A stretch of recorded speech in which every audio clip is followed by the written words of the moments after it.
જય ગુણ વંદે શ્રી પુરુષોત્તમં ચ પરમં ધામાક્ષર જ્ઞાનદં વંદે પ્રાગજ્ય ભક્તમેવ મનગં બ્રહ્મસ્વરૂપં મુદા વંદે યજ્ઞ પુરુષદાસ ચરણં શ્રી યોગીરાજં તથા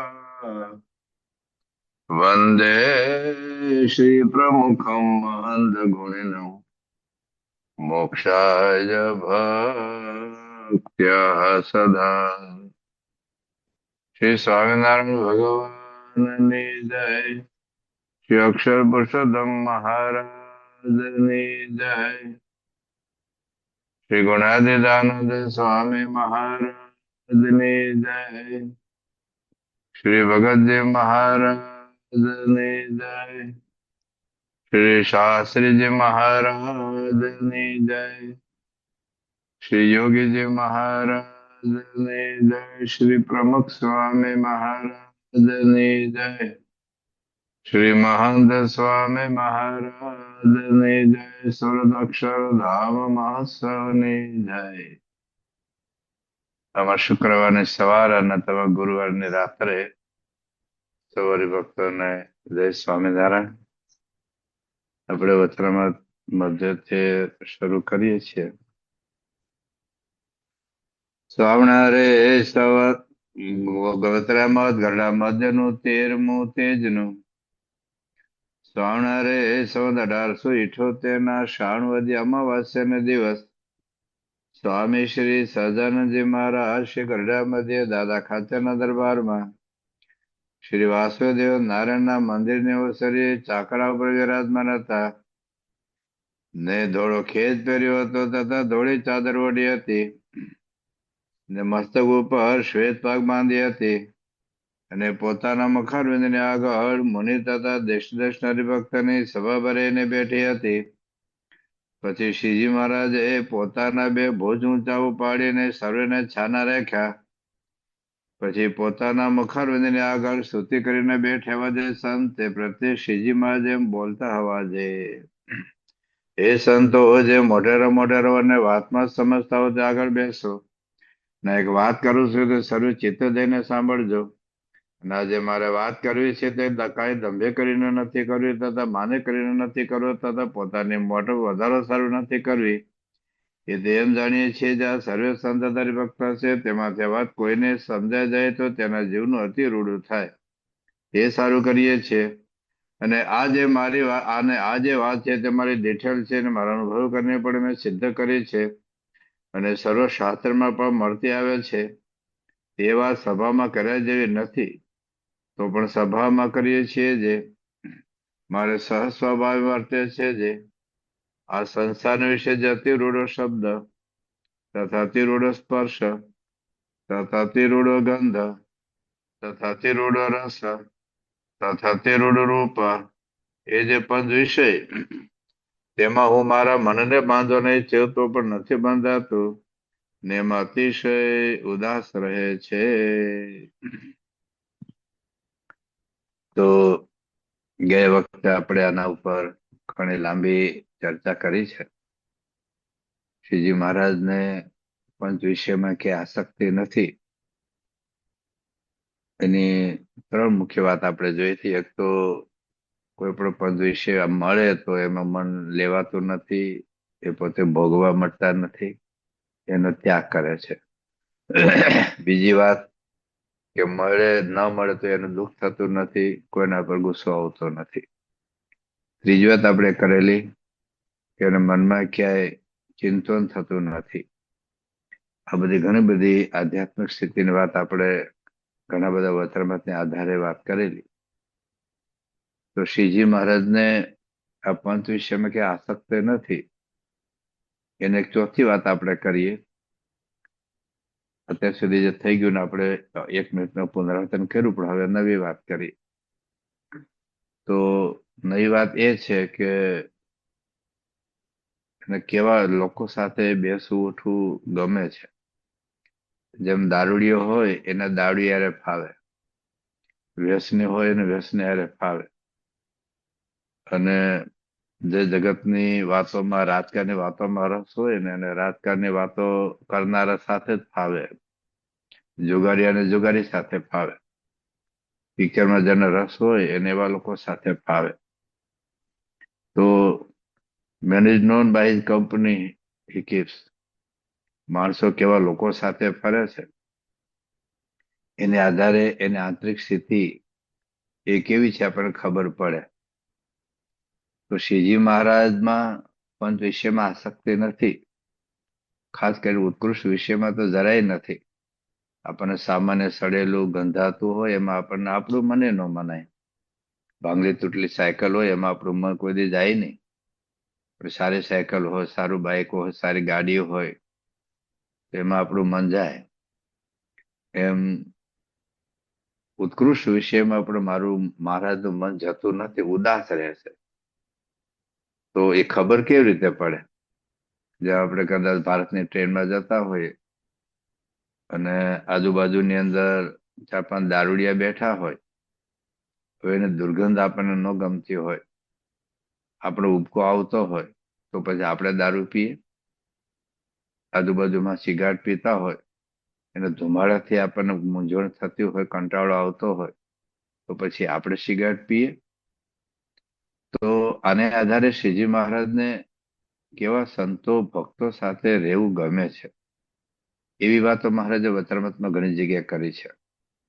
દાખલા તરીકે પ્રથમનું 76મું વચનામૃત છે, એમાં મહારાજ એક વાત કરે છે.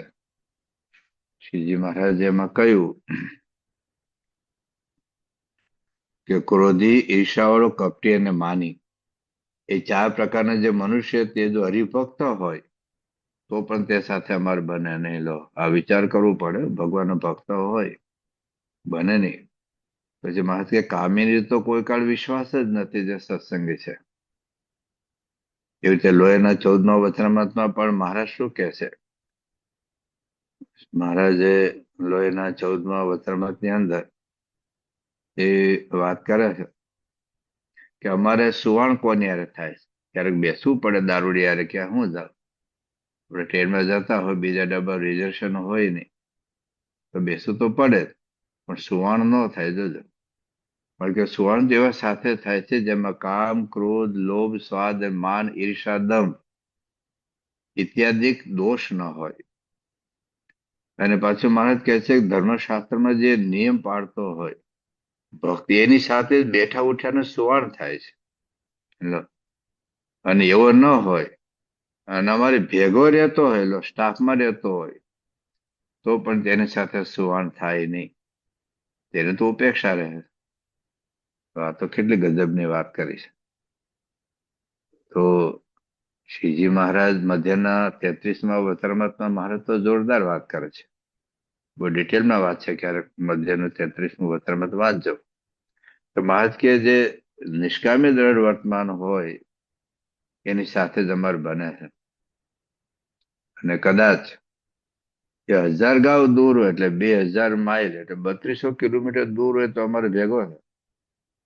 અને અમારે ભેગો હોય તો નિષ્કામી વર્તમાન, એટલે ત્યાગીને રીતે, ગૃહસ્થને રીતે.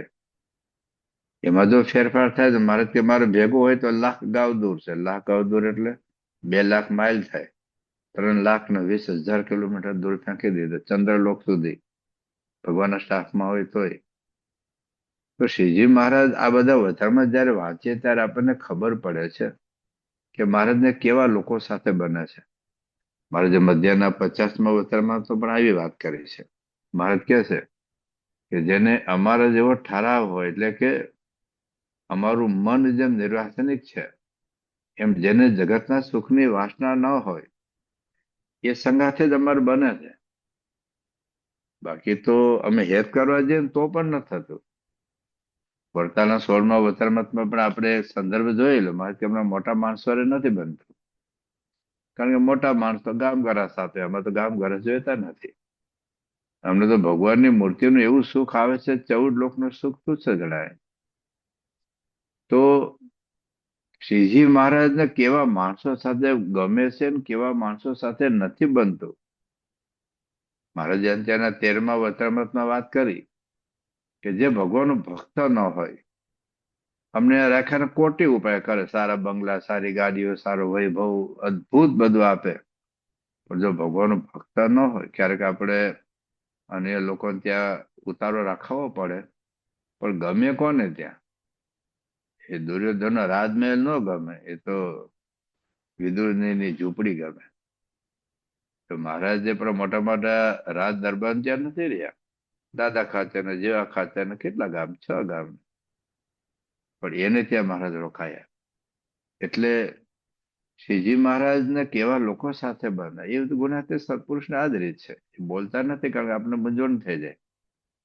હા, એને ખબર છે કે જીવોમાં સ્વભાવો, દોષો, વાસના છે. એને એલર્જી નથી. દાખલા તરીકે મારો હાથ સડી ગયેલો હોય અને ડોક્ટરને ઉપકો આવે, તો પછી મારે ઓપરેશન કરવા વકીલ પાસે, એન્જિનિયર પાસે થોડું જવાય. તો મોટા પુરુષને, ભગવાનને આપણે જીવ દશાની ખબર છે. ગમે તેવા કામે ક્રોધે લોભે લંબડ જેવા જેવો, એટલે તો હોસ્પિટલ શરૂ કરી છે ને. પણ મારે તો કહેવાનું તાત્પર્ય શું છે કે અંતે જો તમે મારી જેમ નિર્વાસનિક થશો, મારી જેમ અનાસક્ત થશો, મારી જેમ પંચ વિષયથી ઉદાસ થશો, ત્યારે જ આપણને કાયમી આપણો નાતો રહેશે. એ મારે એટલું કેવું છે. તો જેવી શ્રીજી મહારાજની સ્થિતિ છે, એવી જ ગુણાતીત ગુરુઓની સ્થિતિ છે. બે વખતે થોડાક આપણા શાસ્ત્રી મહારાજ, યોગી બાપા અને પ્રમુખ શાહના પ્રસંગો આપણે જોયેલા કે એમને ક્યાંય કોઈ સારી ગાડીઓ, સારા ઉતારા, સારા રાજવૈભવ, સારું ખાવાનું પીવાનું, તમે જોજો પ્રમુખ શાહ મહારાજ જમતા દર્શન કર્યા હશે તો 2-5 સમોસા ખાઈ ગયા હોય, 2-5 બટાટા વડા ખાઈ ગયા હોય, 2-4 લાડુ ખાઈ ગયા હોય, ક્યારે જોયું નથી. એમ કેરીનો રસ જરાક જરાક લે. મહંસાય મહારાજ તો 40 વર્ષથી કેવું ખાય છે. એટલે સારી આઈટમ મળે, ઠાકોરજીનો પ્રસાદ લે જરાક પૂરતું એમ. બાકી આપણે જેમાં રસ હોય ને, જેમાં ભલે પેટમાં દુખે, ભલે 2-4 વાર ટોયલેટ જવું પડે, પણ એ વખતે તો આપણું આમ ધરબીને ખાઈએ. આપણને એમાં આસક્તિ છે. જયારે મોટા પુરુષને એમાં ક્યાંય મન નથી લાગતું એમ. એક ચોથી સાબિતી શું છે? આપણે 3, 4, 5મી સાબિતી એવી છે, આ સાબિત કરી ન જવું, પણ આપણે તો સમજવાનું છે. એ તો ભગવાન છે, એમાં તો વાસના, સ્વભાવ, દોષો ન હોય, પણ મૂળ શું છે? એટલે ઘણા બધા ભગવાન થઈ જાય. મારે એક નામ નથી દેવું, પણ એક ભગવાન થઈ ગયા. એટલે આખો ટાપુ ખરીદી લીધો. હિન્દુ રાષ્ટ્ર તરીકે પણ એ ભગવાન હતા. પોતાને ભગવાન મનાવડાવતા હતા, પણ કેટલા બધા સ્વભાવો, દોષો, વાસનાઓ, કેટલા બધા કૌભાંડો બહાર આવ્યા અને ભારત છોડીને ભાગી ગયા. બીજા ઘણા બધા પોતાને ભગવાન માનનાર હતા, અત્યારે જેલમાં છે.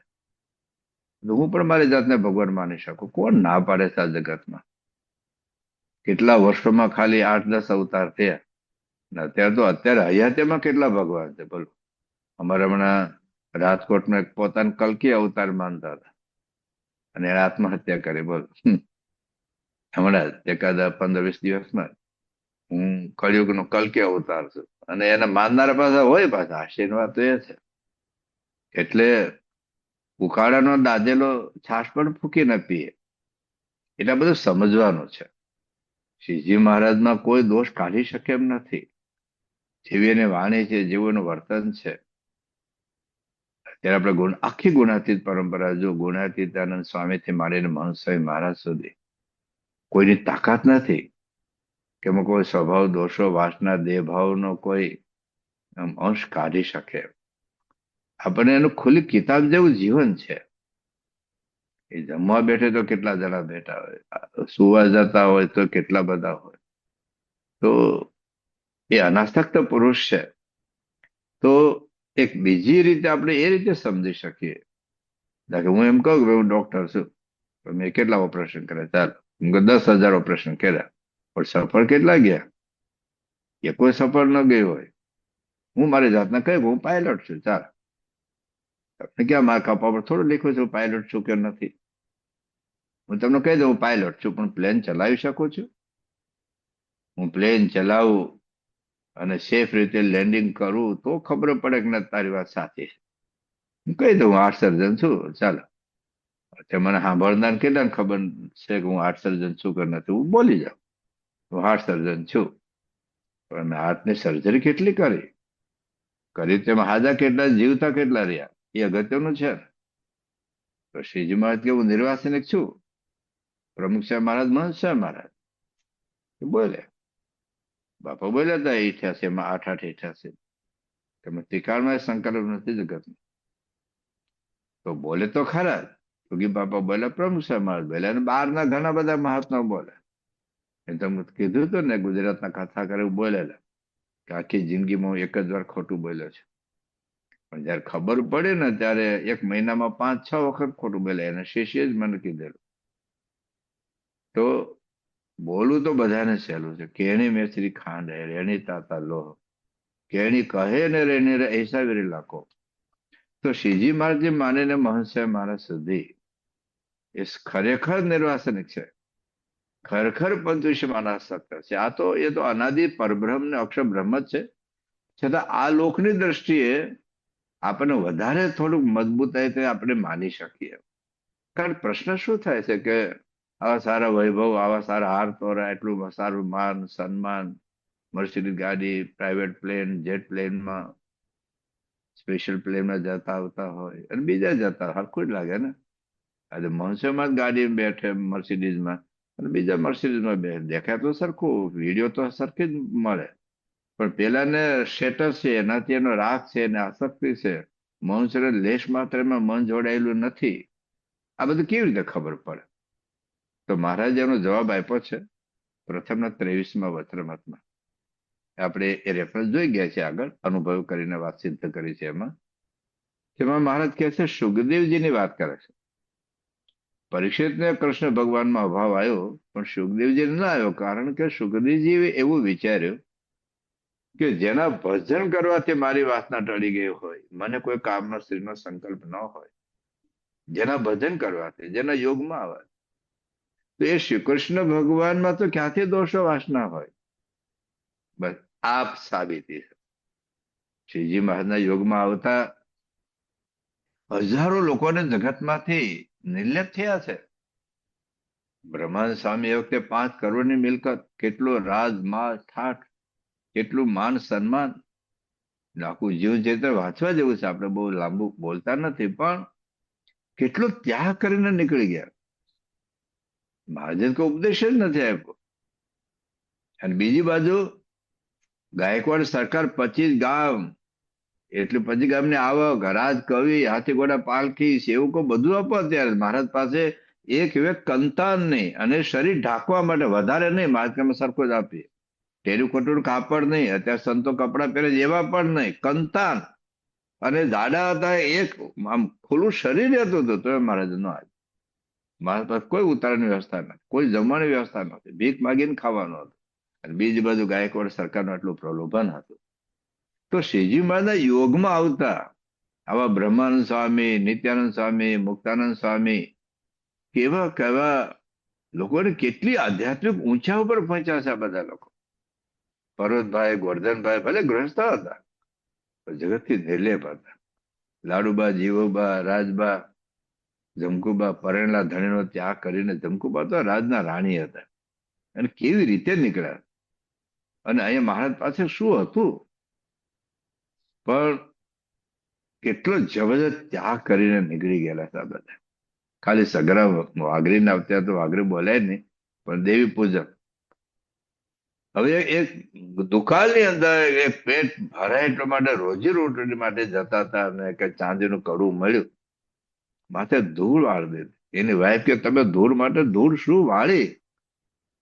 જેનો ધંધો જેવો હોય, અમુક અમુક લોકો ચોરી લૂંટફાટથી જ પોતાનું જીવન ચલાવતા હતા. હવે એ સંજોગોમાં આ આસક્તિ છોડી દેવી. તો જેના યોગમાં આવતા સ્વામિનારાયણ ભગવાનમાં કેટલા 1020 લાખ હરિભક્તોમાંથી એમાં કેટલાક તો આધ્યાત્મિક ઊંચાઈ ઉપર પહોંચેલા. હા, બધા કેજીમાં હોય, બધા પીએચડીમાં ન પહોંચ્યા હોય, પણ છતાંય પીએચડીમાં પહોંચનારા છે. તો હજારો લોકોનું ઓપરેશન સફળ ગયા છે. તો એનો અર્થ એ થયો ને કે મહારાજમાં જગત પ્રત્યેની કોઈ આસક્તિ વાતના જેમ ગોપીએ વાત લખી છે કે જેના સરળ સ્પર્શ કરતા જગતની વાર્તા નીકળી ગઈ છે. સારંગપુરનું 5મું વતરામાં છે, મધ્યનું 62મું વતરામાં છે. તો શ્રી કૃષ્ણ ભગવાન ચરણ સ્પર્શ કરતા જગતની વાસના નીકળી ગઈ હોય, એ શ્રી કૃષ્ણ ભગવાન ભલે ગોપીઓ સાથે રાસ લે, પણ એમાં કોઈ આસક્તિ નથી. પરીક્ષિત આવો વિચાર ન કર્યો, જયારે સુખદેવ જેવો વિચાર કર્યો. તો આપણે જોઈએ છીએ યોગી બાપાના વખતમાં કેવા કેવા લોકો, આખો જૂનો સંપ્રદાય હલી ઉઠ્યો હતો કે યોગી બાબા કોઈ કથાકાર નહીં, કોઈ પ્રવચનકાર નહીં, કોઈ વિદ્વાન નહીં, કોઈ શાસ્ત્રનું જ્ઞાન નહીં, અને આ 51 યુવાનો દીક્ષા આપી, આ ડોક્ટર સામે, ત્યાગોર સામે, કોઠાર સામે, ઈશ્વર સામે, વિવેક સાગર સામે કેવી રીતે સંસાર છોડાવી શકે? બીડી નથી છોડતા લોકો, તમાકુ નથી મૂકતા લોકો, હજારો વખત કથાઓ કરવા હોવા છતાં એક વ્યક્તિને સંસાર છોડાવો અઘરો, બહુ અઘરું છે. કલાક કલાક વાતો કરીએ ને, લોકો માળા ફેરવા તૈયાર નથી, પૂજા કરવા તૈયાર નથી, પિક્ચર છોડવા તૈયાર નથી. જોજે ને આપણો દીકરા પિક્ચર છોડાવે, ચાલો એને મોબાઈલ મુકાવો. હમણાં એક 7મા ધોરણનો છોકરો ભણતો હતો, પપ્પા ખાલી મોબાઈલ લઈ લીધો, છોકરા આત્મહત્યા કરે. આખો દિવસ મોબાઈલ લઈને બેઠો હતો, ખાલી મોબાઈલ લઈ લીધો એટલી વાર, અને પાછા આપવાના જ હતા, બધું આત્મહત્યા કરે. હમણાં સુરતમાં 3 દિવસમાં 4 છોકરીઓ આત્મહત્યા કરી, 19-21 વર્ષની મોબાઈલ માટે. નાના બાળકનો મોબાઈલ તો હાથમાં તો છોડાવો, કેટલું અઘરું છે બધું આ. અને એમાં તમે જુઓ આ બધું, અને આંતર જ્ઞાતિના આંતર ધર્મમાં લગ્ન થાય છે, બધા વિધર્મી સાથે દીકરા દીકરી પરણે છે. રોકી તો જો, અટકાવી તો જો, પાછા તો વાળી જો. લગ્ન કરવાનું કોણ ના પડે? હિન્દુના છોકરાઓ, હિન્દુની છોકરીઓ બધી મરી નથી ગઈ, પણ બહુ અઘરું છે અંદરો અંદર. પણ ક્યાંક પ્રેમ હોય ને, અમે હમણાં ભારતમાં 10 ઘટના બની, લગ્નના 1 જ મહિનામાં એના ધણીને મારી નાખ્યો, એની પત્નીએ. એટલે જમાના વાત સાંભળેલી આપણે કે સાવિત્રી મરેલા ધણીને જીવતો કરેલો, અને આને જીવતા ધણીને મારી નાખ્યા લગ્નના 1 મહિના. મુકામે એને બીજે લફરું હતું, એને મા બાપે અહીં પરણાવી દીધી. તો તારે જવું તો બીજે પરણી જા, આને હું કામ મારે નાખે? પણ આ બધું છોડાવવું કેટલું અઘરું છે. પણ જયારે સંસાર છોડાવો, એની કેટલું આધ્યાત્મિક લેવલ હશે. હમણાંમાં ગુજરાતમાં ઘટના બનેલી, 22 નાગર બ્રાહ્મણ દીકરી, 42 વર્ષનો વિધર્મ, એના 3 પત્ની હતી, ચોથી આ ગઈ. હવે 3 પત્નીઓને 2-2, 4-4, 5-5 છોકરા હશે, ને આ ગઈ ચોથી. કેટલું એના મા બાપે, આખા કુટુંબે કેટલું સમજાયું, લોકો નથી માનતા. લગ્ન કરો ને ક્યાં ના પાડે છે? પરંતુ એક વખત જેની સાથે જે બધો પ્રશ્નો થયા ને, એ પછી પાછું વાળું બહુ અઘરું પડે છે. તમારા દેશમાં તમને ખબર છે, જે લોકો 70-80 ના દાયકામાં ગયેલા, એના દીકરા દીકરી કોને પરિણ્યા? ચાલે, પછી સ્વીકાર લો. જેમાં અમારા દેશમાં કૂતરાને કોઈ પ્રોબ્લેમ નથી, દીકરી કોની હારે ફરે છે. અમારા દેશના ભૂંડને કોઈ પ્રોબ્લેમ નથી, એનો છોકરો કોની હારે રખડે છે. એમ સ્વીકાર લે કે છે, ઓકે ચાલો, કઈ વાત નહીં. પણ એમાં આપણા મા બાપનો વાંક છે. આપણે પૈસા કમાવામાં રહ્યા ને, છોકરાઓ ખોયા. એટલા માટે બાપાએ બહુ દયા કરી છે આપણા માટે. કેટલા કથાકારો પ્રવચન કરી જતા રહ્યા પૈસા લઈ. સ્વામીએ મંદિરો બનાવ્યા, સ્વામીએ સંતો રેખા. દુનિયાના કોઈને પડી નથી, આપણી ભવિષ્યની પેઢીને. પણ આજે સ્વામીના વચને છૂટી જાય, જેને સ્વામી સાથે હેત હોય ને, સ્વામી કે આપણે એને નથી કરવાનું, તરત મૂકી લીધે. અઘરું હોય છે. પણ યોગી બાપાના વખતમાં, પ્રમુખ સાહેબ મહારાજના વખતમાં કેવા કેવા છોકરાઓ સાધુ થાય, જે મર્સિડીઝ મૂકીને એ ગાડામાં ફરવા માટે આવે, દેશ પરદેશમાં. બધું અઘરું છે, ઝૂંપડું છોડવું અઘરું છે, અને અમેરિકા છોડવું અઘરું છે. અમેરિકા આવવા માટે લોકો 1-1 કરોડ રૂપિયા એજન્ટને આપે છે. કોઈ મેક્સિકન બોર્ડરથી, કોઈ કેનેડાની બોર્ડરથી. કોઈ પાણીમાં ડૂબી જાય છે ને કોઈ બરફમાં દબાઈ જાય છે, પણ તોય અમેરિકા, બસ તોય અમેરિકા. ગુણાતીતાનંદ સ્વામી લખ્યું છે ને કે સ્વામી, અરે સ્વામીએ વાત કરી છે, આપણે તો અક્ષરધામમાં જવું છે એવો જ સંકલ્પ રાખો, પણ આપણે શું બોલીએ વાય અમેરિકા, બસ આટલું આપણે કૌંસમાં મૂકી દઈએ. કારણ કે ભારતમાંથી કોઈ પ્લેન જતું જ નથી અક્ષરધામ. અમેરિકામાં, બસ અમેરિકા અમેરિકા. એક વર્ષમાં 60 પટેલોની હત્યા થઈ છે અમેરિકામાં, તોય અમેરિકા. કાયદેસર જવા મળતું હોય, શાંતિથી રહેવા મળતું હોય, વાંધો નથી. પણ 1-1 કરોડ રૂપિયા અમેરિકાને કેટલી આસક્તિ કહેવાય. 1-1 કરોડ રૂપિયા. ભારતમાં 1 કરોડ રૂપિયા બેંકમાં મૂકી દે ને તો મહિને કેટલું વ્યાજ આવે, કેટલું વ્યાજ આવે. પણ ઘેર છે. પણ પ્રમુખ સાહેબ મહારાજ અમેરિકા છોડાવીને સાધુ કરી દે. એ કેટલું અઘરું. ત્યાં જન્મ્યા હોય, ત્યાંનું શિક્ષણ લીધું હોય, ત્યાંની કોલેજ હોય, ત્યાંની ડોરમેટરીમાં શું કાર્યક્રમ ચાલે છે તમને બધાને ખબર છે, મને ખબર છે. પણ આ પ્રમુખ સ્વામીમાં એના અંતરમાં ક્યાંય આસક્તિ નથી, અને આપણે 100% પ્રતીતિ થાય કેવા કેવા લોકો કેવી રીતે છોડીને આવે. એક એક સંતને આખો હિસ્ટ્રી છે, આખી એક એક કથા છે. ઘણી તો માતા ઉપદેશ આપે, બેટા તું સાધુ થાય, બેટા તું સાધુ થાય. બકરી નો અપાય, દીકરો અપાતો હશે. ઘણી બેન વિધવા હોય, એકમાત્ર આધાર હોય, બીજી દીકરી બીજો દીકરો ન હોય. આ છોકરા પ્રત્યેની આસક્તિ છોડવી. કેમ કે વટને ખાતર નથી, સ્ટેટસ બતાવવા માટે નથી કે ચાલો મેં મારા દીકરાને સાધુ કરવા મોકલ્યો, બહુ મોટું સન્માન. કોણ એને નોબેલ પ્રાઇઝ આપે છે ભાઈ? નોબેલ પ્રાઇઝ બીજા ઘણા ને આપે છે. આપણા હરિભક્તો કોઈ નોબેલ પ્રાઇઝ આપ્યું? ભારત રત્ન પદ્મશ્રી એવોર્ડ કોઈ નથી આપતું ભાઈ. પણ આ મોહ, 2 દિવસનો દીકરો મૃત્યુ પામે ને તો મહિના સુધી રડે. 20, 21, 22 વર્ષના દીકરાને આપવો પ્રેમથી. કદાચ ઘણા છોકરા પરાયણે પણ થાય, પણ મા બાપ ઉપદેશ આપે, બેનો ઉપદેશ આપે, ભાઈ તું સાધુ થા, ભાઈ તું સાધુ. બે તો સાસરે જતે રહેવાને, એ ક્યાં ને ભાઈ નડવાનો છે. પણ આ મોહ સ્વામી છોડાવે છે, તો સ્વામીમાં ના જ મોહ હોય ને, એ આપણને ખબર પડે. અત્યારે મહંત ક્યાં બહુ ઉપદેશ આપે. યોગી બાબા કહેતા કો થઈ, કો થઈ, કો થઈ. એટલે મહંત મારે તો કોઈને મારે મળતા જ નથી વ્યક્તિગત. મહાન ક્યાં બીમાર્યા છે આ ઉંમર પ્રમાણે? કોઈ વ્યક્તિગત મહંત 1-1 કલાક બેસાડીને વાતો કરી હોય તો સાધુ થઈ જાય, સંસારમાં માલ નથી, એવું તો છે નહીં. છતાં હાયલા જ આવે છે, ચાલ્યા જ આવે છે. અને ખાલી સાધુ થઈ જાય એવું નથી.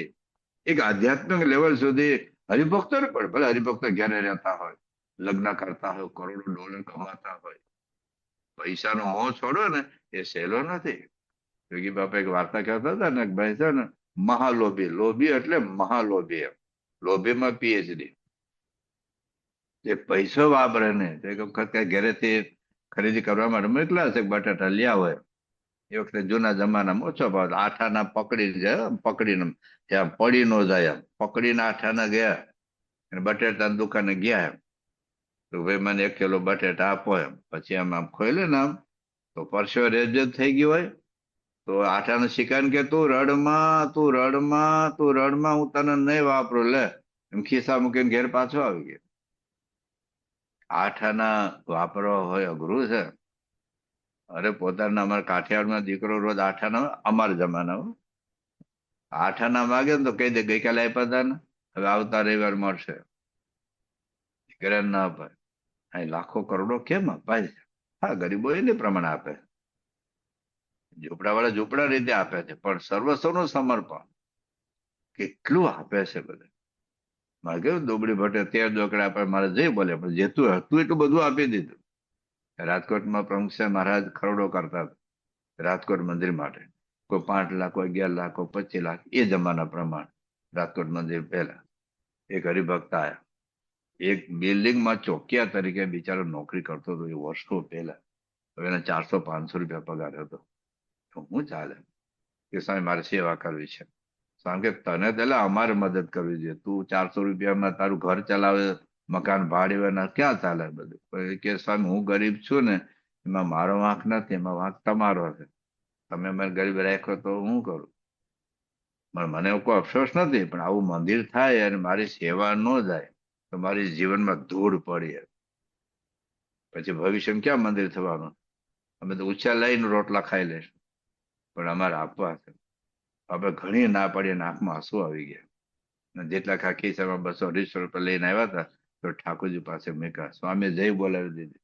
તો એમ કે રાજકોટ મંદિર પૂરું થઈ ગયું. અક્ષર પુરુષોત્તમ મહારાજની જય. એટલે લોકો સમર્પણ કરે. હા, જેની પાસે પૈસા વધુ હોય તો બધું આપે, લાખો કરોડો આપે છે. કેટલા આપે છે આંકડો બોલીએ તો ઘણા અઠવાડિયું ઊંઘ ન આવે. એટલે એટલા બધા આપી દેવાય, એટલે એટલા બધા આપી દેવાય.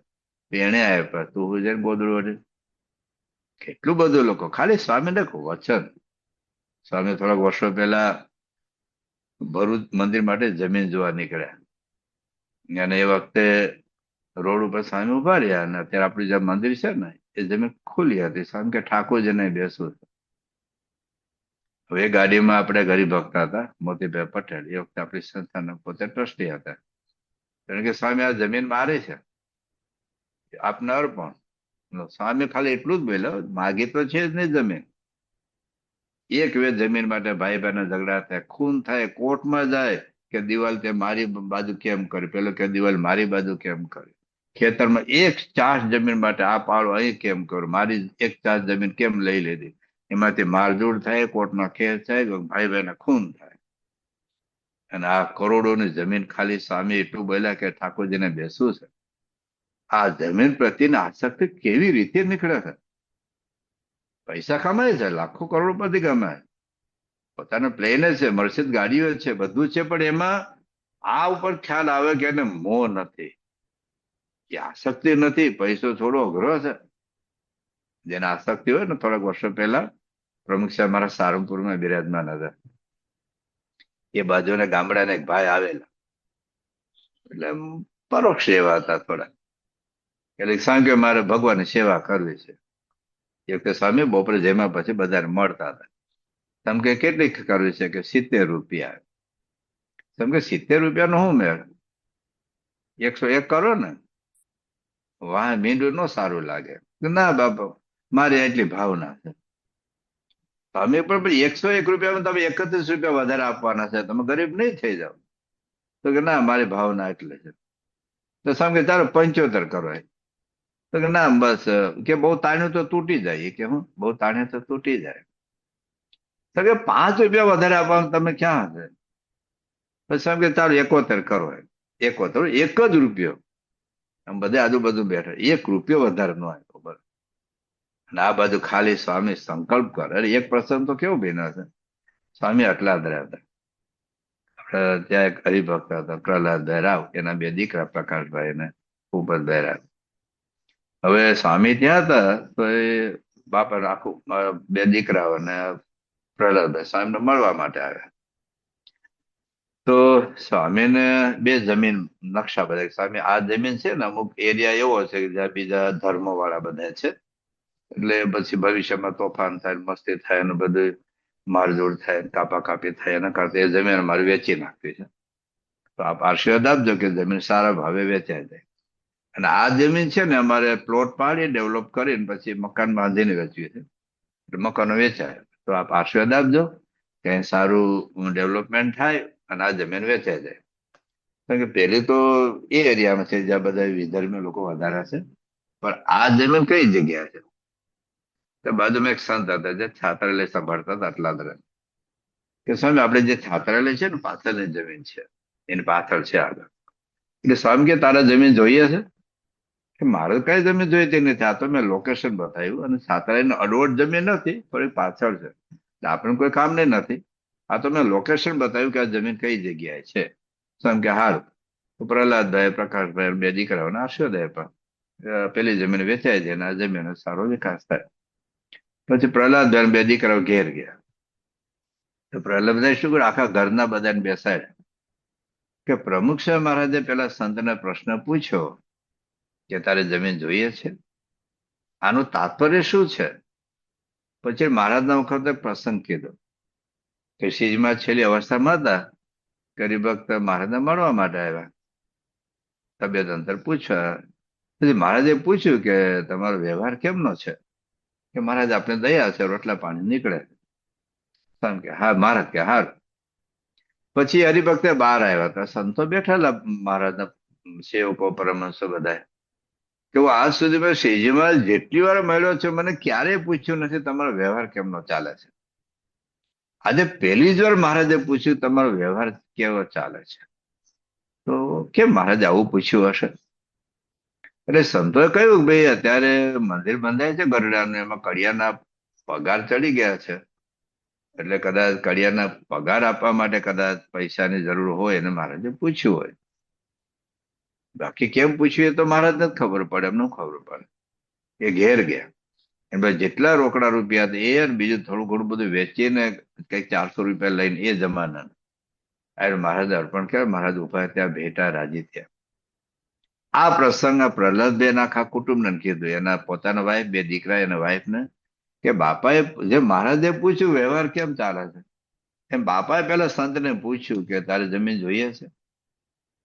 તો મને એમ લાગે છે કે સ્વામીને જમીન જોઈએ છે. આવું પ્રશ્ન પૂછ્યો. પેલા સંતે ના પાડી, પણ આપણે જમીન આપી દઈએ એવો મારો વિચાર છે. તમારા બધાનો શું વિચાર છે? તો 2 દીકરાઓ, 2 દીકરાને વાઈફ પ્રહલાદ પોતાના ના આપે, બાપાને અર્પણ જ કરી દે, આપણે કઈ જોતું નથી. તો દસ્તાવેજ લઈને બીજી દિવસ સવારે સ્વામીને આવ્યા. સ્વામી અમારે મળવું છે. કેમ કે ગઈકાલે મળ્યા હતા ને, કે ના આજે બીજું કામ છે. તો કે સારું. તો નાસ્તા પછી મળવા આવ્યા. તો સ્વામી ગઈકાલે આપણે વાત કરી હતી ને અમારા જમીન ડેવલપ કરવી છે, અને એ વખતે આપણે એક સંતને પૂછ્યું હતું કે આ જમીન તારે જોઈએ છે, એને ના પાડેલી, કારણ કે છાત્ર લઈને અડવડ નથી, થોડી દૂર છે. પણ આપે પ્રશ્ન પૂછ્યો હતો ને એટલે અમે ઘરે જઈને બધા કુટુંબના સભ્યોએ વિચાર કર્યો મહારાજના પેલા પ્રસંગને આધારે, તો આ જમીન આપને અર્પણ કરી દઈએ છીએ. અને આ દસ્તાવેજ સ્વામી કે અમારે તો જમીન જોઈતી જ નથી. એ જમીન અમારે શું કામ નહીં, છાત્રાલયથી થોડું દૂર છે અને પેલા સંતને જરૂર નથી. અડવડ હોય તો બરાબર, ચાલો છાત્રાના વિકાસ માટે જરૂર પડે. અમારે જોઈતી જ ના હતા. તો મેં ખાલી હસતા હસતા પૂછ્યું હતું કે ના, આપણે હસતા હસતા થોડું પૂછો, આપણે કઈક ભાવ ના હોય. અને પરાણે જમીન આપી ગયા. એ વખતે 3-4 કરોડની જમીન થાય. તો આવું તો કેટલું બધું છે. આજે દિલ્હી અક્ષરધામ, અમેરિકાનું અક્ષરધામ, રોમેશ, આ બધા જે મંદિરો થયા છે અમેરિકા, બધા ભારતમાં જે મંદિરો થાય છે, પોતપોતાની શક્તિ સામર્થ્ય પ્રમાણે બધું આપે છે. એનો અર્થ એ થયો, હા, હરિભક્તોમાં પૈસા દેખાય છે, બધું દેખાય છે, લગ્ન કરેલા દેખાય છે, દીકરાઓ દેખાય છે, નથી દીકરા પ્રત્યે મોહ, નથી લગ્નમાં મોહ, અથવા નથી પૈસા કમાવાનો, નથી અમેરિકાનો મોહ નથી. બાપા આજ્ઞા કરે ને સીધા અમેરિકા છોડીને કોઈ મંદિરમાં સેવા કરવા આવી જાય. હમણાં આપણે જોયું બાપા આજ્ઞા કરી રોમેશિલ અક્ષરધામ માટે, તો નોકરી ધંધા બધું એડજસ્ટ કરીને કોઈ નોકરી છોડીને, અભ્યાસ છોડીને આ બધા સ્વયંસેવકો હરિભક્તો નાના મોટા સેવામાં લાગી ગયા. તો આ એક સાબિતી છે કે શ્રીજી મહારાજ માનેલા મહંસો મહારાજના યોગમાં આવતા આ સંસારની વાસના નીકળી જતી. ઘણા બધા એવા હરિભક્તો છે જેનો કામનો સંકલ્પ નથી, ક્રોધનો સંકલ્પ નથી, લોભનો સંકલ્પ નથી, સ્વાદનો સંકલ્પ નથી, એવી સ્થિતિને પામેલા છે. તો અને છતે દેહ ક્યાં લાગુ, મારા તેડવા આવ્યા છે, મહારાજ મને અક્ષરધામમાં લઈ જાય છે. એક આધ્યાત્મિક સ્થિતિને આ અઘરું છે. એટલે વાત આપણે એ કરીએ છીએ કે શ્રીજી મહારાજ અને ગુણાતીત ગુરુઓમાં આપણ વિષય પ્રત્યેનો કોઈ આસક્તિ, મોહ નથી. હવે આપણે એક સ્ટેપ આગળ વધીએ છીએ કે મહારાજે વાત શા માટે કરી છે. કે મને અતિરૂઢ શબ્દ, અતિરૂઢ સ્પર્શ, અતિરૂઢ રસ, ગંધ, એમાં ક્યાં આસક્તિ નથી, અને મારું મન જોડણ ઈચ્છે તોય જોડાતું નથી, મન ઉદાસ રહે છે. આ કેમ વાત કરી છે? આ વાત એટલા માટે કરી છે કે શ્રીજી મહારાજ આપણને એવા બનાવવા માંગે છે. ગુણાતીતાનંદ સ્વામીએ એમને વાતોમાં વાત કરી છે કે મહારાજે પોતાનું વર્તન અને જે સ્થિતિની વાતો કરી છે એ તો અનાદિ ભગવાન છે, એનામાં ક્યાં બધું હોય. પણ એ આપણી સાધનાનો આદર્શ છે, એક મુક્તનો આદર્શ છે. જેમ પરબ્રહ્મ એમ અક્ષરબ્રહ્મ, એને ઇન્દ્રિયો અંતકરણ જ નથી, 3 દેહનો ભાવ જ નથી, સાકારનો નાળિયેર જ છે. એટલે ક્યાં મોહ હોય, પણ છતાં આ લોકમાં જયારે એ આવ્યા છે ત્યારે પોતે પોતાની વાત ન કરે તો આપણે ક્યાં સુધી પહોંચવાનું છે ખબર જ ન પડે. જેમ યોગી બાપા એક વાક્ય બોલ્યા છે કે 50 વર્ષથી એમના અવગુણ આવ્યા નથી. તો યોગી બાપા વખાણ નથી કરતા પોતાને, એ આપણને એ સ્થિતિ પહોંચાડવા માંગે છે કે આપણને પણ અવગુણ કોઈનો આવે નહીં. યોગી બાપા પોતે બોલ્યા છે કે રાત્રે 3:30 વાગે ઉઠી, ઠંડા પાણીએ નાહીએ, રોટલા ઘડીએ, કાંટાને વાળો કરવા જઈએ, બહુ આનંદ આવતો, બહુ સુખ આવતો. હવે આપણને 8 વાગે ઉઠનાર અને 3:30 વાગે ઉઠવું, એ વખતે ઠંડા પાણીએ નાહવું, અને રોટલા એટલે ચૂલામાં ઘડવાના હતા, જ્યાં છાણા હોય, ભીના લાકડા હોય, ધુમાડો થતો હોય, પછી કાંટાને વાળું વાસણ ડૂબવાના. પણ યોગી બાબા કે એમાં આનંદ આવતો, મજા આવતી. તો હર્ષદભાઈ દવે પૂછ્યું કે બાપામાં એકો આઈટમ નથી જેમાં સુખ આવે, શેનો આનંદ આવે? યોગી બાબા કે મૂર્તિનું ચ સુખ લઈએ. આ શા માટે યોગી બાબાએ વાત કરી છે? એટલા માટે વાત કરી છે કે આપણે સેવા કરતા કંટાળો ના આવવો જોઈએ, વેઠ ન લાગવો જોઈએ, લપ ન લાગવો જોઈએ. સેવાનો આપણને આનંદ આવવો જોઈએ, અને સેવામાં મૂર્તિનો આનંદ લેવાનો, સેવાનો નહીં. હું 2 કલાક પાર્કિંગમાં તડકે ઉભો રહ્યો, આપણને એનો આનંદ આવે. સેવામાં નહીં, સેવાનો આનંદ નહીં. સેવા દ્વારા ભગવાનની મૂર્તિનો આનંદ લેવાનો, ત્યાગનો નહીં. ત્યાગ દ્વારા મૂર્તિનો, ઉપવાસનો આનંદ નહીં. ઘણી વખત આપણે એટલે કે મેં મહંત વ્રત કર્યું, આપણે મહંત વ્રત કર્યાનો આનંદ છે એવું નહીં. ભગવાનની મૂર્તિનો આનંદ લેવાનો. એ આપણને ક્યારે ખબર પડે? એ વાત કરે તો જ. યોગી બાબા કે મારી જે બોલાવે મને ન ગમે, અમને મનાવ પૂજાનું અંકુરે નહીં, મને દંડવત કરે ન ગમે. આ તો એ શા માટે વખાણ નથી કરતા? આપણને એવા કરવા છે કે તમે તમારું લક્ષ્ય આ રાખો. મારે કે યોગી બાબા કે અમે અપમાન કરે તો રાજી. લો, અપમાન કરવામાં રાજી? કદાચ માન અપમાનમાં સમત્વની સ્થિતિ તો શાસ્ત્રમાં, ગીતામાં લખી છે, પણ કોઈ અપમાન કરે તો રાજી. તો શ્રીજી મહારાજ ગુણાતીત ગુરુ જે વાત કરે છે એના વખાણ નથી. આત્મશ્લાઘનના કર્તવ્ય પોતાને વખાણ કરવા ન કરો એ નથી. એટલા માટે વાત કરે છે કે આપણે એક સાધનાનો આદર્શ છે. જો આપણે સાચી સાધના કરી હોય, યોગ્ય સમય સુધી સાધના કરી હોય, તો આપણી સ્થિતિ આવી થવી જોઈએ. અને જો ન થયો હોય તો સાધના ખોટી છે અથવા સાધના અધૂરી છે. એ આપણને ખ્યાલ રહેવો જોઈએ. દાખલા તરીકે કોઈ સારંગપુરથી અમદાવાદ જવા નીકળ્યા તો 3 કલાકનો રસ્તો થાય. સારંગપુરથી ગાડી એવરેજ સ્પીડ ચલાવે, 3 કલાક થાય. 3 કલાકના બદલે 7 કલાક સુધી ગાડી ચલાવે અને અમદાવાદ નો આવે, અને 2-3 કારણો હોય. એક તો ગેર જ ન પાડ્યો, ગાડી ચાલુ હોય પણ ગેર જ ન પાડ્યો હોય, અથવા ડાયવર્ઝન આવી ગયું, બીજું દિશા, ખોટી દિશા પકડી. કદાચ અમદાવાદની દિશા સાથે પકડી તો વચ્ચે કોઈ સારો રસ્તો જોઈને એમાં વળી ગયો, તો બોચાસણ જવાને બદલે બરોડા પહોંચી ગયો. પણ જો રસ્તો સાચો હોય અને સમય 3 કલાક હોય, એને બદલે તમે 2 કલાક ચલાવો તો અમદાવાદ નો જ આવે. બરાબર છે, રસ્તો સાચો છે, ડાયવર્ઝન પણ નથી, ગાડી પણ ચાલુ છે, વ્હીલ પણ ફરે છે, પણ હજી પૂરતી 3 કલાકનો ઉપયોગ કર્યો નથી. એમ આપણે કદાચ ઉપયોગ, સાધના સાચી કાં તો સાધના જ ખોટી હોય. સાધના સાચી હોય પણ 3 વર્ષ, 5 વર્ષ કે 7 વર્ષ સુધી સાધના કરવી જોઈએ, અને જે રિઝલ્ટ આવવું જોઈએ ના આવ્યું હોય.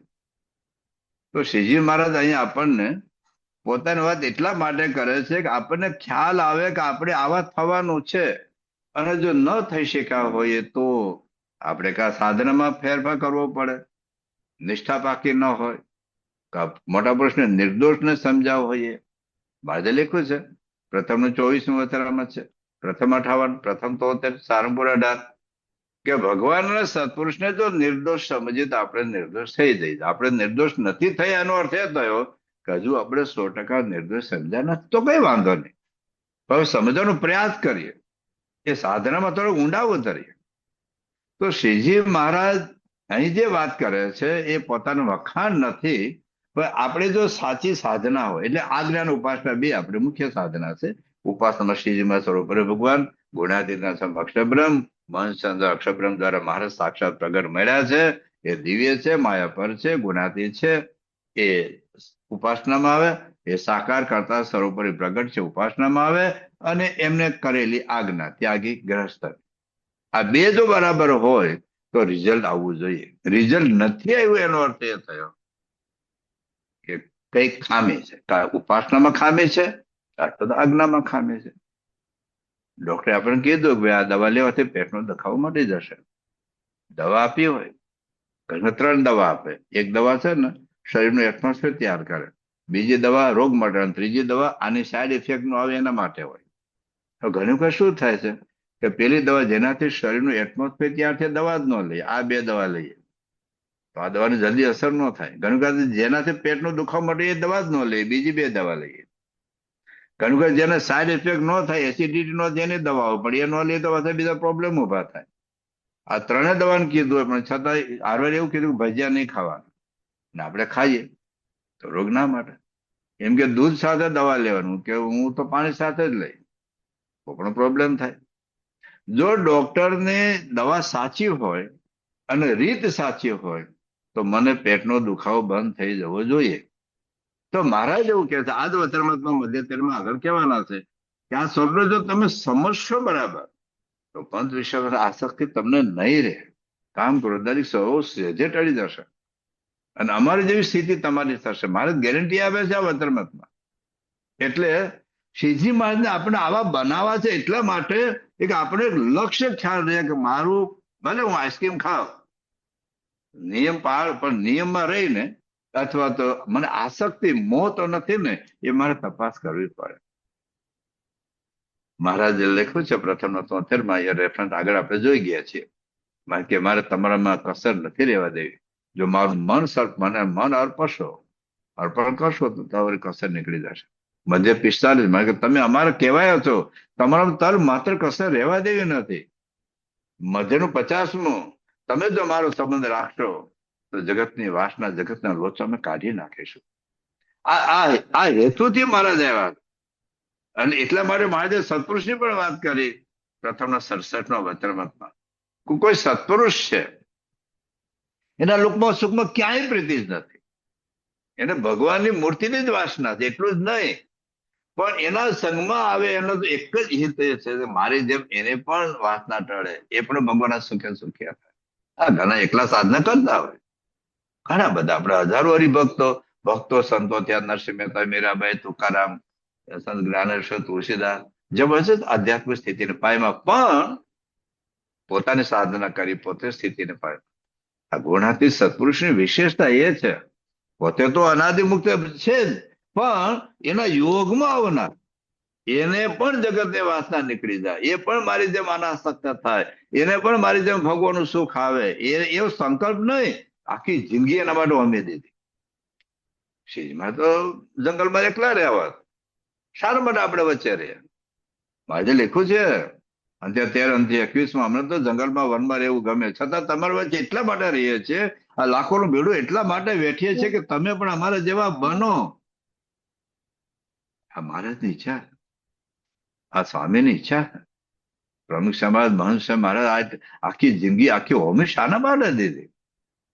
એટલા માટે કે એના જેવી સ્થિતિ, પણ સ્થિતિ કેવી હોવી જોઈએ એના માટેનો મહારાજ એક આદર્શ આપણને આપ્યો છે કે તમે પણ ભલે પંચ વિશે ભોગવો. કારણ કે તો આધાર છે, મહારાજ લખ્યું ભગવાન ભક્ત હોય કે અભક્ત હોય, બેન પંચ વિશે ખાવું તો પડે, ભક્ત હોય કે અભક્ત હોય, જોવું તો પડે. એ તો છે જ, પંચ વિષયનો એના આધાર દેહ ટકવાનો છે. અને સંસારમાં આધાર કે ગ્રહસ્થ હોય તો પણ સંસારની જવાબદારી છે, પૈસો કમાવવો પડે, લગ્ન કરવા પડે, દીકરા દીકરીને પરણાવવા પડે, સારું સારું ખાવું પીવું પડે. પણ અંતે આસક્તિનું મૂળ કાઢવાનું છે. એ આસક્તિનું ઝેર કાઢી નાખીએ પછી નાક ફૂફાડા મારશે, કરશે, તો આપણને ઝેર ચડશે ને આપણે મરશું નહીં. મારે કે જો તમારે અક્ષરધામમાં આવવું હોય તો મારે જે સ્થિતિ તો કરવી જ પડશે તમારે. એમને તો નહીં જાય. તો પ્લેનમાં જઈએ તો પ્લેનમાં કશું રાખવા દેતા નથી. ચપ્પુ નહીં રાખવા દે આપણને, પેલા તો ચપ્પુ રાખવા દેતા હતા. વર્લ્ડ ટ્રેડ સેન્ટર તૂટ્યું ને એ વખતે અમે અમેરિકા હતા ડોક્ટર સાથે. પછી અમે અમેરિકાથી ન્યુયોર્કથી લંડન જવાના હતા. ડોક્ટર સ્વામીના થેલામાં નેલ કટર હતું, તો ફેંકી લઈને પકડી નાખી દીધું કચરા પેટી. તે લઈ જવા દેતા પ્લેનમાં. અક્ષરધામના પ્લેનમાં કામ ને ક્રોધ ને લોભ ને ઈર્ષા ને આસક્તિ હશે તો બેવા દે આપણને પ્લેનમાં, હેઠા જ ઉતારે. મહારાજ કહ્યું છે, વળી સૌ સાંભળો રે મારે વાર્ધ પરમાનો પરમ સિદ્ધાંત છે રે. સૌના હિતકારી સુકરો સૌ હરિભક્ત ને રે. જાવું હોય મારે ધામ તો મને સેવજો રે. તમે શુદ્ધ ભાવે થઈ નિષ્કામ સૌ હરિભક્ત ને રે. રેવું હોય મારે પાસ તો તમે મેલજો રે. મિથ્યા બંધ વિષય ને મુજ વિના જાણજો રે. બીજા માઇક સવાકાર પ્રીતિ તોડજો રે. જોડા જાણ કુટુંબ પરિવાર સૌ તમે માળજો રે. સૌ તમે પાળજો રે. સર્વે દૃઢ કરી મારાને તમ પર જશે રે. ધર્મ ને ભક્તિ કરશે ક્ષેમ. આ મહારાજે જે ઓરડાના પદો છે એમાં મહારાજ આ વાત કરી છે કે જો તમારે અક્ષરધામમાં આવવું હોય તો પંચ વિશેની આસક્તિ તોડવી પડશે. પંચ વિશે ભોગવવાની ના નથી પાડી. મહારાજે આપણે વાત કરી પ્રથમ બીજું વચરામાં જ છે. ઉત્તમ વૈરાગ્યની વાત આવી છે. એવું નથી ખાવું નહીં, પીવું નહીં, ગાડીમાં ફરવું નહીં, પ્લેનમાં. આપણા અમેરિકામાં ઘણી પોતાનું પ્લેન પણ છે, મોંઘી કરોડોની ગાડીઓ પણ છે, કરોડ ડોલર કમાઈ પણ છે, સારા સારા બંગલામાં 10 જણા નાચેવાળા બાથરૂમમાં રહે છે પણ ખરા. એને કશી જ ના નથી. પણ મહારાજ કહે છે કે એમાં આસક્તિનો ત્યાગ ખરો. એ અંતે, કારણ કે એ વગર અક્ષરધામમાં નહીં જવાય. મહારાજે 3 વચરામૃતની વાત કરી છે. એક તો સારંગપુરનું 4થું વચરામૃત છે.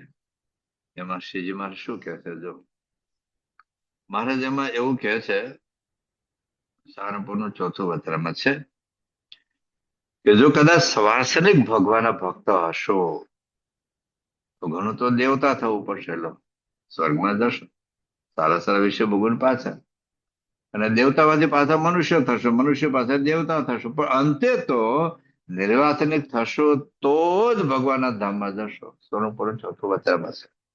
આવી જ વાત સારંગપુરના 11માં પણ કરે છે. આવી જ વાત પ્રથમના 60માં વચરામૃતમાં પણ કરે છે કે જ્યાં સુધી વાસના હશે, હા, એટલું આપણે 184 આપણે મટી ગયો. ભગવાન આશ્રય એવા કંઠી પહેરી ભગવાનનું ભજન ભક્તિ કરીએ છીએ તો કાગડા, કૂતરા, ગધેડા, ભૂંડ, ચકલી, પોપટ, મચ્છર, માકડ, મકોડો તો નહીં થવું પડે. ખાલી દેવતામાંથી મનુષ્ય, મનુષ્યમાંથી દેવતા, બસ. આ અંતે તો જયારે અતિશય નિર્વાસન થઈશું તો જ અક્ષરધામમાં જવાશે. સારંગપુર 11માં મહારાજે વાત કરી છે જબરદસ્ત. મહારાજે હું કહે છે જોજો. મહારાજ કહે છે કે વૈરાગ્ય, બ્રહ્મચર્ય, શ્રદ્ધા, અહિંસા, ધર્મ અને આત્મનિષ્ઠા એમાંથી કોઈક અંગમાં ન્યૂનતા હોય તો આત્યંતિક મોક્ષ, ભગવાન અક્ષરધામ, તેને તો ન પામે. બસ.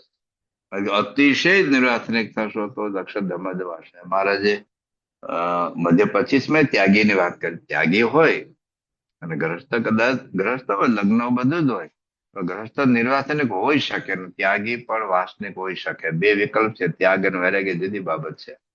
ત્યાગ હોય, વૈરાગ્ય ન પણ હોય. ત્યાગ ન હોય જનક રાજાની જેમ, પરોદભાઈ, ગોરધનભાઈની જેમ, પણ અંતરથી વાસના ન હોય તો મારે ભલે ત્યાગી થયો છે પણ જો વાસના હશે તો એ ભગવાન દેવતા લોકમાં જ મોકલશે પાછો. તીખી વાસના હશે તો.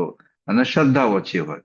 બાકી ગમે તે તીવ્ર વાસના હોય, શ્રદ્ધા હોય તો મહારાજ મધ્યના 16માં વચરામૃતમાં વાત કરી છે કે તીવ્ર શ્રદ્ધા હોય તો આને આ જ દેહે એ ગુણાતીત બ્રહ્મરૂપ થઈને અક્ષરધામમાં મહારાજ આપણને લઈ જશે.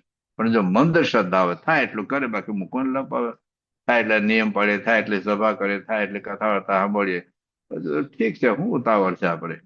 તો મંદ શ્રદ્ધા હોય તો મારે 2-5 જન્મ લેવા પડશે.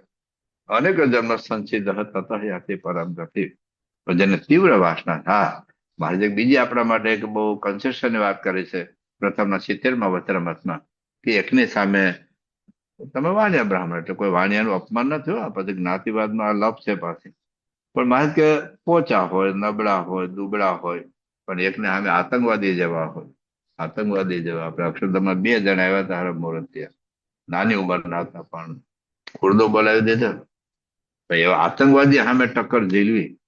આપણે સૈનિકો કેટલા શહીદ થઈ જાય છે કાશ્મીરની બોર્ડર ઉપર, પણ કારણ પહેલા તો તૈયાર હોય. તો મારે આતંકવાદી જેવા અતિશય શૂરવીર એવા શત્રુના સામે લડત લેતો હોય, પેલા તો એક તલવાર બધાને ભાગી જાય. આ તો હું ભાગે જ નહીં, મરી જાય AK-47 ની ગોળીઓથી, એક ડગલું પાછું પડે નહીં. તો પણ જો પ્રયત્ન ચાલુ રાખે, મહારાજે પ્રથમના 70મા વતનમાં વાત કરી છે કે કોઈકને સામાન્ય દોષો હોય પણ કોઈકને તીવ્ર અનંત ધર્મોથી ભયેલું ભેગું થયેલું હોય. મારે કહેલું પાતળું કપડું હોય ધોતા વાર ન લાગે, પણ મોજું ધોવું હોય તો વાર લાગે. એમ કદાચ આપણામાં હોય. ગભરાવાની જરાય જરૂર નથી, શરમાવની જરાય જરૂરિયાત નથી. કારણ કે કૂતરા જેવો કામે લોભી લંપટ જેવો જીવ હોય, આવા શબ્દ મહારાજે કાર્યાલયના 12મા વત્રમતમાં વાપરેલા છે. કારણ કે આપણે ગમે તેવા હોય પણ આપણે જે મળ્યા છે કેટલા શૂરવીર. આપણે હાવ હળેલા જેવો હોય પણ જે મળ્યા છે તો માયા પર છે. એ તો એનામાં સામર્થ્ય છે. તો છેલ્લી ઘડીએ પણ, છેલ્લી ક્ષણે પણ ઘણું વખત આપણને એવું લાગે કે અમુક હરિભક્તો સંતોમાં આપણે સ્વભાવ દોષો વાસના દેખાતા હોય અને આપણે કઈ મહારાજ ધામમાં લઈ ગયા અથવા એને પણ મહારાજના દર્શન થયા હોય, બાપાના દર્શન થઈ ગયા હોય અને લેવા આવ્યા હોય કે તમે આવતીકાલે અથવા 10 દિવસ પછી તમને લઈ જશું અને મહારાજ સ્વામી છેલ્લે ઘડી દર્શન થયા. આપણે લાગે આવો વિચિત્ર હતો, આવી વિચિત્ર બાઈ હતી, આવા સ્વભાવ હતા. એ આપણને લાગતું હતું ને, એને તો સ્ટાર પ્રેક્ષક જ લાગે. આપણે હિમાલય થોડો અઘરો લાગે પડે તો સંકલ્પ કરે તો આખી પૃથ્વી ડૂબી જાય છે ભાઈ. પાણી એક સંકલ્પ ભૂકંપમાં કેટલું બધું ડૂબી જાય. એક સંકલ્પથી પૃથ્વીનું સર્જન થાય, સંકલ્પથી સંહાર થાય. એને ક્યાં વાર લાગે, આપણને વાર લાગે. ચાલીને અમેરિકા આવવું હોય તો કેટલી વાર લાગે, એ કાગળ લઈને આવવું હોય અમેરિકામાં તો ચાલતા ક્યારે અમેરિકા પહોંચો, પણ તમને વોટ્સએપમાં મોકલો તો સેકન્ડમાં પહોંચી જાય તમારી પાસે મેસેજ. એમ આ પરબ્રહ્મ તો એ તો પરમ ચિંતામણી છે, કલ્પતરુ છે, સત્પુરુષે છે તો સંકલ્પ માત્રથી દોષો ટાળી નાખશે આપણે. પણ મૂળ એટલી વાત છે કે અંતે તો આપણને બ્રહ્મરૂપ થવું જ પડશે. પણ એ એટલી અપેક્ષા રાખે છે કે તમે થોડોક પ્રયત્ન કરો. શાસ્ત્રી મહારાજ કહેતા કે તમે એક ડગલો હાલશો તો ભગવાન સામે 100 ડગલા હાલશે. આપણે એક બી વાવો ને તો 100 દાણા થાય, પણ બી તો વાવવું તો પડે ને. ટેબલ ઉપર બી મૂકી રાખ્યો, થોડું એમાંથી અંકુર ફૂટવાનું, થોડું ઝાડ થવાનું, થોડો ઘઉં કે જુવાર કે બાજરી થવાનું. વાવવો પડે, પાણી નાખવું પડે, ખાતર નાખવું પડે, દવા છાંટવી પડે, ઘેટા બકરા ન ખાઈ જાય, છોડનું ધ્યાન રાખવું પડે. પછી એમાંથી કેરી થાય કે જે કાંઈ અનાજ પાકે. આજે તમે અમેરિકામાં લોટરીનું બહુ હોય. $1 કરોડ લોટરી તો લાગે, $5 ટિકિટ લો તો કીધું ન થાય. એમ અહીંયા એવું છે. પણ મહારાજ જે આપણને જે સાધનાનો આદર્શ બતાવે છે કે અંતે તમારે પહોંચવું પડશે ને, એટલા માટે શ્રીજી મહારાજ વાત કરતો. શ્રીજી મહારાજ આવા ગુનાતીત પરંપરા આવી તો આપણે કેવા, હવે એ આપણે અંતરદ્રષ્ટિ કરવાની છે. બાકી ભલે આપણામાં સ્વભાવ દોષો વાસના છે, એમાં કઈ વાંધો, પણ એટલીસ્ટ મારે હવે થવું છે. ભલે આજે આપણે કરને કાંઈ નહીં ગોખીએ, પણ એ જ ભવિષ્યમાં આર્ટ સર્જન થવાનો, એ જ ભવિષ્યમાં IAS થવાનો, એ જ ભવિષ્યમાં એન્જિનિયર થવાનો, એ જ ભવિષ્યમાં પાયલોટ થવાનો. પણ પછી 25 વર્ષ સુધી કને ગોઈઠા કરે, કને કાંઈ નહીં કને કાંઈ નહીં 25 વર્ષ પછી પણ તો એ તો આપણે અંતરદ્રષ્ટિ કરવી પડે, પોતાનું જ છે. બહારના લોકો કોઈ નહીં કે મારા અંતરમાં શું છે, તમારા અંતરમાં શું છે હું નહીં કહું, અને મારા અંતરમાં શું છે એ તમે નહીં કહો. એટલે શ્રીજી મહારાજ પોતાની વાત એટલા માટે કરે છે કે તમે પણ અહીં પહોંચો.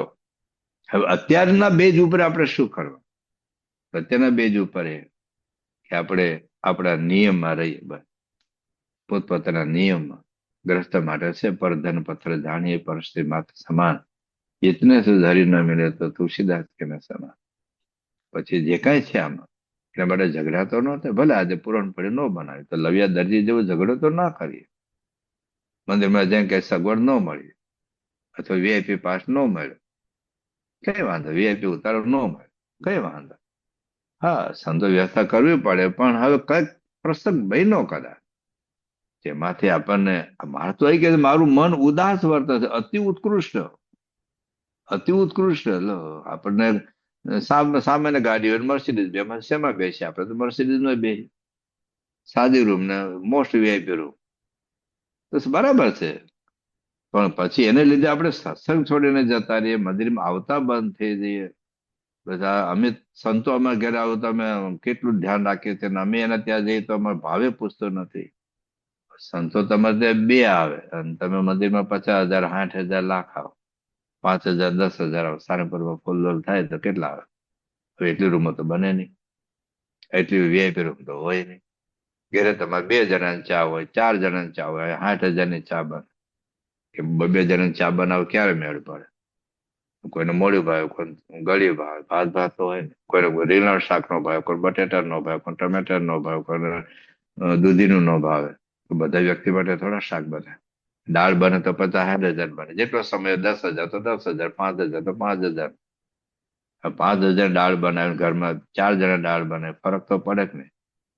પણ એમાં પછી નાની નાની બાબતમાં આપણને પ્રશ્ન થતો હોય તો ત્યાં સુધી આપણે પહોંચવું છે. તો અત્યારે પ્રાથમિક બેઝ ઉપર તો અહીં સુધી તો આપણે આવીએ. તમે આમાં યોગી બાબા કહે છે કે દાળનો પડિયો પીવા મળે ને તો ઓહો, તમે એનો કેવો લાભ મેળવો, કેવા દર્શન થયા, કેવું સુખ આવ્યું. ને આપણા મનમાં તો પેલું જ ખૂંચા કરે, બસ મારી સગવડ. એમાં બે સાથે ગયા હોય, એકને હારો ઉતારો મળે, એકને સામાન્ય મળે, એકને વીઆઈપી પાસ મળે, એકને ન મળે. કોઈને ન મળે તો પ્રોબ્લેમ નથી, પણ મારા મિત્રને મળ્યો ને મને ન મળ્યો, આખું સમયનું સુખ જ નહીં આવે. સમયનું જરાય સુખ નહીં આવે. બાપા ઉપરથી ભેટે તો એ મજા નહીં આવે, કારણ મનમાં પેલું કમ્પ્લેનિંગ મોડ છે. મનમાં કમ્પ્લેનિંગ મોડ છે. તો સત્સંગમાં એટલે આટલું જો આપણે કરી શકીએ, ભલે હમણાં ઊંચી ભૂમિકા જુદી છે, પણ અત્યારના બેઝ પ્રમાણે જ્યાં ત્યાં જેવું તેવું જેમ તેમ ચલાવી લેતા શીખવું. આવું યોગી બાપા કહેતા. સામે વડે જવાબદારી છે આપણી વ્યવસ્થા હાથવી, પણ છતાંય વ્યવસ્થા ન પણ થાય. સમૂહ દાદો એ આપણે બેઠા બધા ગુણાતીત નથી હોતા. ઉતારો વિભાગમાં તમે જો ને હવાના ક્યારેક રાતે 3 વાગે બસ આવે, ક્યારેક 2 વાગે આવે, ક્યારેક 1 વાગે આવે. પેલા નોંધાયું ના હોય, અચાનક આવીને ટપકી પડે. અને પાછા અમુક તો માથું ખાય એવા હોય. હું પેલા ફૂલદાના ઉતારામાં હતો ને, ફૂલદો વખતે જ તો હરિભક્ત આવે કે સ્વામી બાજુમાં ઉતારો, આપણે એબીસીડી એટલે સ્મૃતિ મંદિર પાછળ રૂમ છે ને ત્યાં ઉતારો આપે. કે સ્વામી નજીકમાં આપો ને, બાપા રૂમમાં આપવું હોય. કેમ નજીકમાં? કે ગોઠણ બહુ દુખે છે ને, દૂર હાલવામાં તકલીફ પડે. કે તમે ક્યાંથી આવો છો? તો કે મુંબઈથી. ક્યાં રહો છો? તો બોરીવલી. મેં કીધું બોરીવલી તમે રિક્ષામાં કે ગમે તેમ કરીને રેલવે સ્ટેશને પહોંચ્યા. ત્યાં દાદરા ચડીને બીજા ત્રીજા પ્લેટફોર્મ ઉપર પાછા હેઠા ઉતર્યા. તો ચડ્યા, હેઠા ઉતર્યા, પછી ટ્રેનમાં બેઠા. ટ્રેન અમદાવાદ ઉતરી, વળી બસ સ્ટેન્ડ તમે રેલવે સ્ટેશન પાછા દાદરા ચડીને બીજા ત્રીજા પ્લેટફોર્મ પર આવી પાછા બહાર આવ્યા. રિક્ષા સ્ટેન્ડ સુધી પહોંચ્યા અથવા ટેક્સી સુધી પહોંચ્યા. ત્યાંથી તમે અથવા બસ સુધી પહોંચ્યા. બસ આ બહાર રોડ ઉપર ઉતાર્યા તમને. ત્યાં હાલતા સામાન લઈને અહીં આવ્યા. આટલું બધું તમે પગે હાલ્યા તો તમને દીકરો નહીં. તો આ સ્મૃતિ મંદિર અહીંથી કેટલું 100 માઇલ દૂર છે, 2 માઇલ દૂર છે. પણ પછી કંઈક થાય તો એ સમયનું સુખ લીધા વગર જતો રહે ગોંડલ. બસ આપણે મારે ફૂલદરમાં નથી રહ્યું. તો આમાં કોનો ક્યારે? એટલે ઘણી વખત શું થાય નાના મોટા પ્રશ્નોમાં ખાલી એક આપણું હાર તોરમાં નામ ન બોલે ને, મંદિર છોડી દીધું, સત્સંગ છોડી દીધો. અમેરિકાની વાત કરું છું, લાખો ડોલરની સેવા કરેલી, મંદિરની જમીનની સેવા ને